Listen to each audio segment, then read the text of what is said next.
இன்றைக்கி எங்கள் வீட்டு சமையல் பார்க்கலாம் வாங்க. இன்றைக்கி டயட் ஃபுட்டு. இது என்னோடய ரொட்டீன் லன்ச்சு.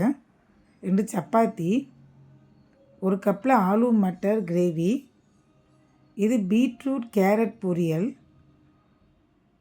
1 cup rice. இன்றைக்கி ஒயிட் ரைஸ் எடுத்திருக்கேன். யூஸ்வலாக ப்ரௌன் ரைஸ் இல்லை ரெட் ரைஸ் தான் எடுத்துப்பேன். இன்றைக்கி ஒயிட் ரைஸ் எடுத்திருக்கேன். ரைஸில் பாதிக்கு ரசம் கலந்துக்க, மீதி பாதிக்கு கேர்டு, 1 கப் நிறைய கேர்டு. என்னோடய சேனல் டெய்லி பார்க்குறவங்களுக்கு தெரியும். டெய்லி நான் கூட்டு எடுத்துப்பேன். அந்த சாதம் அளவுக்கு கூட்டு எடுத்துப்பேன். இன்றைக்கி சப்பாத்தி கிரேவி எடுத்திருக்கேன். சைடிஷ் மாம்பழம், அப்புறம் கேர்ட் ரைஸ்க்கு தொட்டுக்க ஊறுகாய்.